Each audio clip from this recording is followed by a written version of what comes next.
सत्कार समारोह में चौथी बार विधायक बने जितेंद्र आवाड ने मुंह खोला। अजीज बाटा मुन्ना साहिल को लेकर क्या बोला।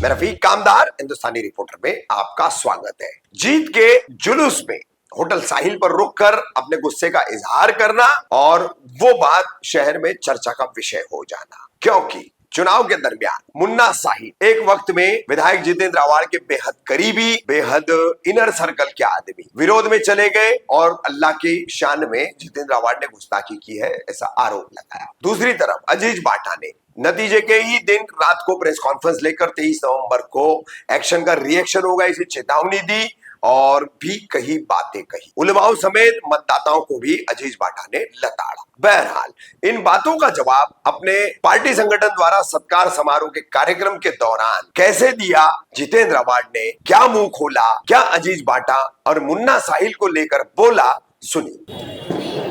यहाँ स्टेज पे मौजूद सभी अतिथिगण, मेरी बहनों, मेरे नौजवान साथियों, बुजुर्गों, पहले तो मैं आप सबको सलाम करना चाहता हूँ कि आपके मेहनत से ही मैं जो कुछ पाया हूँ वो सिर्फ और सिर्फ आप सभी लोगों की मेहनत है। रात दिन आपने मेरे लिए काम किया, आवाम में एक बेदारी लाई, उसमें राष्ट्रवादी कांग्रेस के कार्यकर्ता तो शामिल थे, नेता शामिल थे, उसके बावजूद समाजवादी पार्टी के नेता थे, कार्यकर्ता थे, आपके नेता थे, कार्यकर्ता थे, कांग्रेस के नेता थे, कार्यकर्ता थे, समाजवादी पार्टी के कार्यकर्ता थे, नेता थे।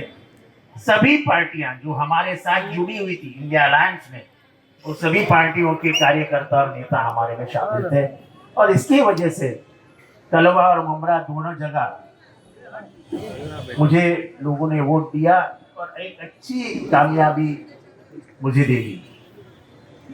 पर मुझे वोट देने वाले मेरे जो वोट है उसमें से 60,000 ही सिर्फ सूझबूझ सुलझे वाले थे, बाकी सब अनपढ़ गायब थे। ऐसा मैं नहीं बोलता, कोई बोल रहा था टीवी में, सुन रहा था कि 60,000 लोग जो है वो सूझबूझ समझदार हैं और बाकी सब अनपढ़ जाहिल है जिन्होंने मुझे वोट दिया। अभी कौन बोलेगा इनको, कौन समझाएगा? खुद 10 के पास नहीं है।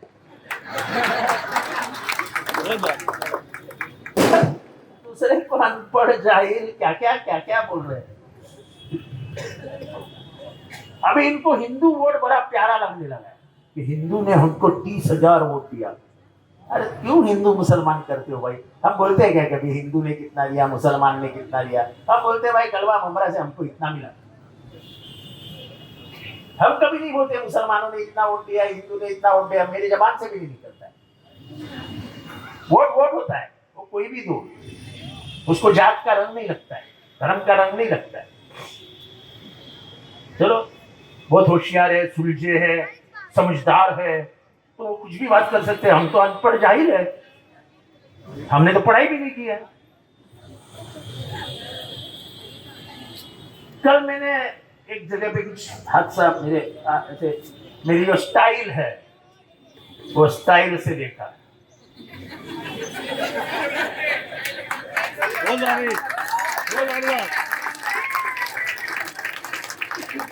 मेरी याद से नहीं, बचपन से स्टाइल है। तुम मेरे बारे में कुछ भी बोलोगे, कुछ भी, देखो चुनावी भाषण में तो कुछ भी बोलो, पर तुम मेरे कि तुमने अल्लाह के बारे में गलत कहा, ये कैसे लिख सकते हो? अल्लाह वाले हो ना, बैठते हो ना कब्रिस्तान में 8-8 घंटा, मालूम नहीं क्या करते हो। तुम ये बोल के मेरे नाम पे लिखते हो क्या इसने अल्लाह के बारे में गलत लिखा, कब्र के गले में गालियां दी? तुम अल्लाह वाले हो ना? नहीं, मैं नहीं निकालूंगा, मेरे दिल से ये नहीं निकलेगा। जैसे रामगिरी महाराज का फोटो इन्होंने लगाया वैसे ही मैंने जवाब दिया और गाली दी और हक से गाली दी, जो मैं चीज करता ही नहीं हूँ। अब बोलो क्या तुम क्या क्या करते हो? इलीगल बिल्डिंग बना करके पैसा किसने खाया? मेरे बाप ने। किसने खाया? वो वकफ के वकफ के जमीन पर बिल्डिंग किसने बनाई? मेरे बाप ने। अभी और नहीं बोलूंगा। घर के कितने लोग एफआईआर पे बाहर है, बेल पे बाहर है, मैं नहीं बोलूंगा। वो क्यों बाहर है मैं नहीं बोलूंगा। लेकिन मेरे बारे में जरा भी गलत बात मत करना। मैं आज इस बड़ी महफिल में कह रहा हूं, मैं सब कुछ सुन लूंगा पॉलिटिकली। तुम पॉलिटिकली मेरे बारे में कुछ भी कहो, मैं कुछ नहीं बोलूंगा, पर मेरे पे पर्सनल आओगे तो मैं एक को भी नहीं छोड़ूंगा। मैं जो कुछ बोलूंगा ना, तुमको ताबा तो क्या बोलते 40 ताबा लगती लेके मैंगलोर जाना पड़ेगा। मैंगलोर चलो, तुम्हारे घर के अच्छे संबंध थे तो घर वाले को बेचारे की क्या गलती है। लेकिन जिस लड़के से मेरा लड़का है समझ के कंधे पे हाथ डाल के कीमा पाव खाने जाता था, वो लड़का मौलानाओं को फोन करके दोष दे रहा है। जो प्रेस कॉन्फ्रेंस ले रहा है उसको पूछना जरा, 2 बार 80-80 लाख रुपए काय के लिए लिया रहे तूने? हाँ? अरे बहुत अल्लाह वाले हम मुझसे 80-80 लाख रुपए तूने क्यों लिए? ईमान है ना तेरे में? तू मुमीन है ना? तो ये बता। और इसका गवाह एक उलमा ही है जिसके सामने ये पैसे दिए गए।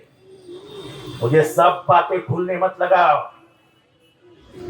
जब तक इधर है तब तक शौक से जियो। मेरे पे आओगे तो मेरा मुंह वो ज्यादा खुल जाता है, क्योंकि इस मुमरा से मैंने किसी का 1 रुपया भी नहीं लिया है। तुमको फ्लैट कितने सस्ते में मिला के दिया मैं नहीं बोलना चाहता हूं। किसको किसको क्या क्या दिया मैं नहीं बोलना चाहता हूं, पर लेकिन मेरे गिरेबान में हाथ डालोगे, याद रखना उसका वैसा ही जवाब दूंगा। मैं डरता किसके पाप से। बोले अल्लाह के शान में गुस्ताखी कर दी, कब्र में जो है इनको गाली दे दी। पागल हो गया? पागल समझे क्या मुझको? अरे तुम्हारे घर वालों को मैंने बोला था, जब तुम मेरे से अच्छे थे और तुम्हारी बातें सुन के, तुम्हारे बड़े भाई थे ना जो दुबई में रहते हैं, जो तुमको पैसा भेजते हैं, चलो भाई इसको साइकियाट्रिस्ट पे लेके जाओ, इसका दिमाग खराब हो गया है, और नहीं ले जाओगे तो थोड़े ही दिन में ये पागल हो जाएगा। और वो मैं उसका भाई समझ के बोला था, उसका दुश्मन समझ के नहीं। वो जिस तरीके की हरकतें करता था उससे मुझे बहुत बुरा लगता। वो मेरा अच्छा दोस्त था। उसके जुबान में जो घुसा है ना कि मैंने लाया, ये तो मेरी गलती है, मेरे को क्रेडिट देने की आदत है, इसने जिताया, उसने जिताया। मुझे कोई मुमरा में नहीं लाया। 2002 में एक एक्सीडेंट हुआ था, 2 बच्चियां मरी थी टैंकर नीचे गिर के, तभी मैं पहली बार पुलिस स्टेशन आया था। और उसके बाद ये रास्ते की लड़ाई शुरू हो गई। ये रास्ता कंक्रीट का और महानगर पालिका कब बना मालूम है? जब नरसिम्हा राव ने मनमोहन सिंह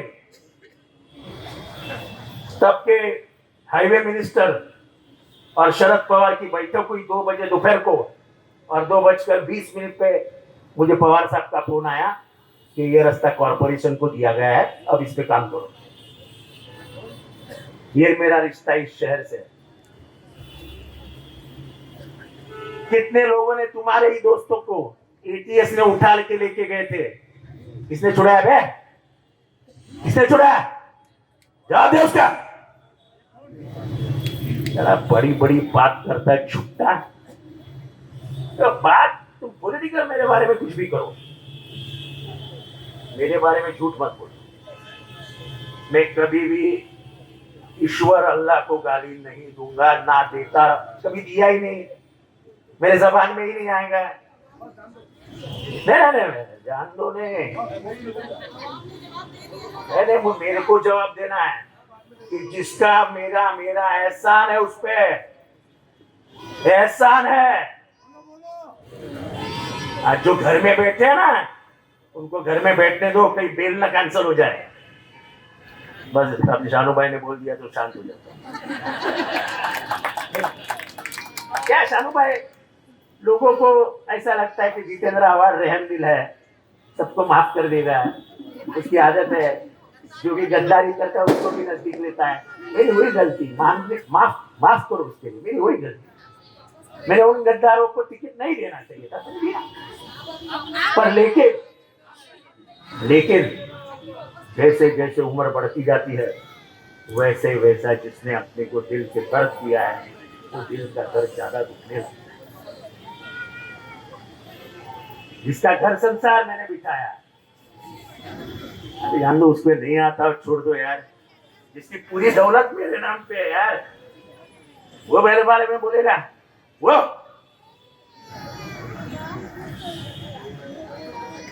नहीं, गद्दारों को तो भेजू पैर के नीचे नहीं लूंगा, पैर के नीचे। ऐसा पैर को हाथ लगाएंगे ना तो भी नजदीक नहीं करूंगी। बहुत सबक सीख लिया मैंने।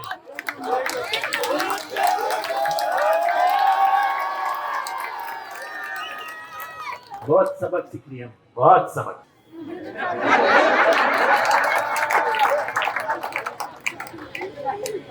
ऐसे हर एक के गिन के दिखाओ ना, तो सबके ऐसे दरवाजे खोल दूंगा।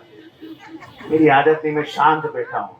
मैं अभी भी बोलता हूँ, हर एक्शन को रिएक्शन बोलने वाले जो टीवी पे बोल रहे हैं ना, मेरी एक्शन के बाप को नहीं डरता हूँ, क्योंकि मेरे एक्शन को तुम जवाब भी नहीं दे सकोगे। है तुम्हारे पास आज जवाब कि कौन किसके घर में बेल पे है जवाब? जान दो, मेरे नाज में मत लोगो, मैं बहुत इधर छुपा के रखता हूँ। आज बोला क्योंकि तुमने मेरे नाम पे अल्लाह का वास्ता दिया कि अल्लाह के रसूल, अल्लाह को इसने गाली दी है। मैं जो जिंदगी में नहीं किया हूं वो मैं सहन नहीं करूंगा, नहीं करूंगा, नहीं करूंगा। शायद इनको पसंद ना आए, लेकिन ये मेरे दिल का दर्द है कि कोई मेरे बारे में ये बोल रहा है कि इसने अल्लाह को गाली दी। और तुम बोलोगे गुस्ताखे, क्या नहीं हो क्या? गोश पाक मेरे से 7 बजे सोमवार को बात करने आते हैं। गोश पाक शाम को 7 बजे मेरे से बात करने आते हैं। ये कैसी कर रहे हैं?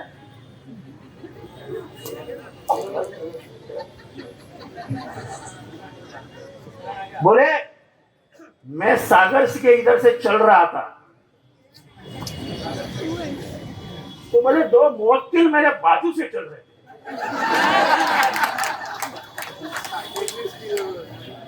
ऐसे बहुत राज बोल सकता हूँ, लेकिन मेरा गुस्सा जो है काबू में नहीं रख सकता हूँ। सुनील भाई, 1 महीना में काबू में रखा। ये बोलते हमने कुछ कहा नहीं, सब भला बुरा मेरे बारे में स्टेज से कहा गया। भला बुरा बोले सब कुछ की, जनता ने सुना जिसको बहुत आपको सुना। बात वो नहीं है, बात दर्द इधर होता है। जब 30 साल तुमको संभाला, रेती के धंधे में मदद किया, कहां कहां से तुमने पैसे, जसबीर आयर साहब की और तेरी और उसकी पहचान किसने करके दी? आयर साहब ने कितना पैसा कमा के दिया जाने दो। अभी तुम लोगों ने, सब लोगों ने मदद की।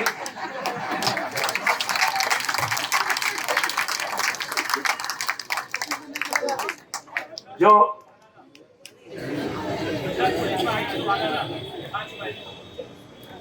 ध्यान दो, अभी छोड़ दो। अभी बात कॉर्पोरेशन की नहीं है भाइयों। हॉस्पिटल से इंजेक्शन कौन चुराता था?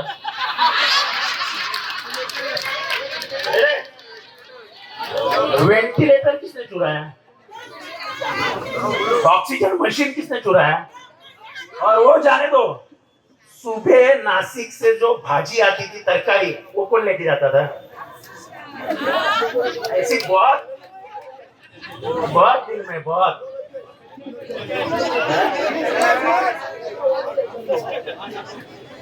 चलो जाने दो यार।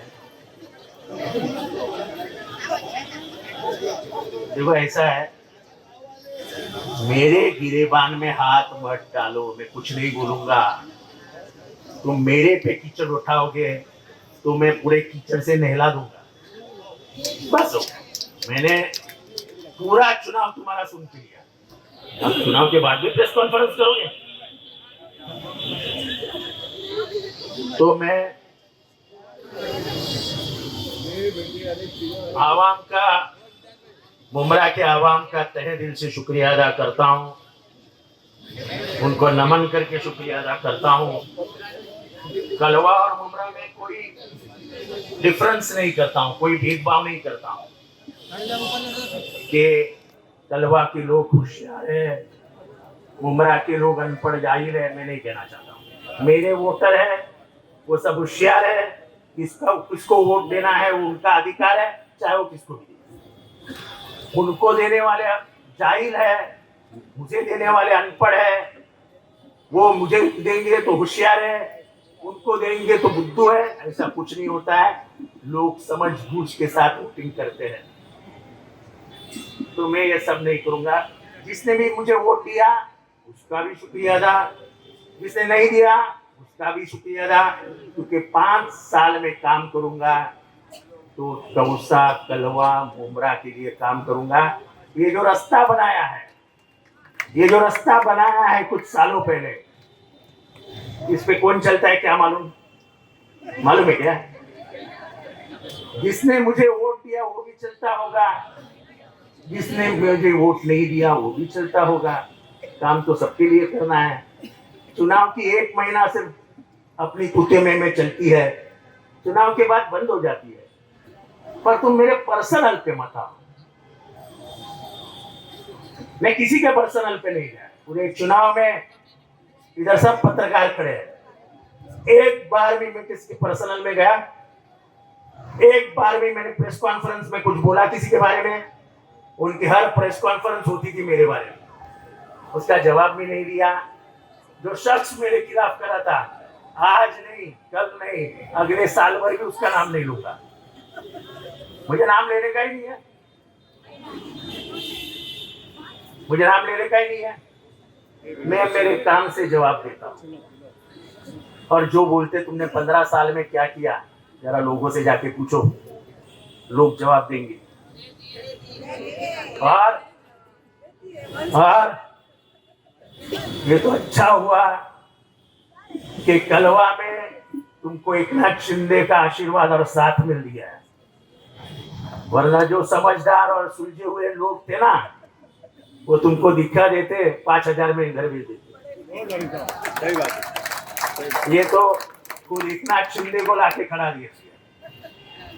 देखो, एकनाथ शिंदे आए, धनंजय मुंडे आए, अजित दादा आए, श्रीकांत शिंदे तो फिर घूम ही रहा था, फोन कर रहा था। हमने कुछ कहा, हमने उनके बारे में कहा, अजित दादा आके गए, मैं अजित दादा के भाषण के ऊपर कुछ बोला, मैंने रवैया अपनाया था कि मैं कुछ भी नहीं बोलूंगा। जैसे ही चुनाव शुरू हो गया मैंने लॉक कर डाला। अभी ये बोलते हैं कि अजित दादा ने प्रॉमिस दिया है कि 3000 करोड़ रुपया देंगे। 3000 रुपया, करोड़ रुपया सरकार का है, तो किसी के बाप के नाम पे लिखा है क्या? तुम प्रॉमिस देके गए हो तो सबको देना पड़ेगा। मुमरा वासियों के लिए प्रॉमिस देके गए हो तो मुमरा वासियों को देना पड़ेगा। ये कैसे बोल सकते हो कि मेरा दो तो नहीं दूंगा? अरे तुम्हारे बाप का पैसा है क्या? पैसे तो गवर्नमेंट के, सबके हैं। और मैं कोई मेरा घर बनाने के लिए पैसा नहीं मांग रहा हूँ। मुझे यहाँ पे गटर बनाना है, रास्ता बनाना है, ब्रिज बनाना है, ये बनाना है, वो बनाना है। ये क्या करेंगे अगले 5 साल सरकार में रह के? मेरा जितना नाक दबाने का काम है उतना ही करेंगे, पर मेरी जान नहीं ले सकते। और मेरी जान जब तक मेरे हाथों में है मैं फड़फड़ता ही रहूंगा। और वो फड़फड़ना मेरा समाज के लिए होगा, समाज हित के लिए होगा, इस कौमी एक जाति के लिए होगा, सेकुलरिज्म के लिए होगा। जहां भी अत्याचार अन्याय है उसके खिलाफ लड़ने के लिए होगा, और उसके लिए ही मुझे ऊपर वाले ने जिंदा रखा है। मैं उसने जो कहा है, जो काम मुझ पे सौंपा है, वो करता रहूंगा। आपके साथ के लिए मैं आपका शुक्रगुजार हूँ। फिर से एक बार आवाम का शुक्रगुजार करता हूँ, और मेरे को कोई भी कंट्रोवर्सी में नहीं खींचने के लिए मैं सब पत्रकारों का आभार मानता हूँ। ये पहला इलेक्शन गया कि कोई पत्रकार ने मुझे कंट्रोवर्सी में नहीं खींचा, तो उसके लिए लाख लाख शुक्रगुजार हूँ। चलो खुदा हाफिज।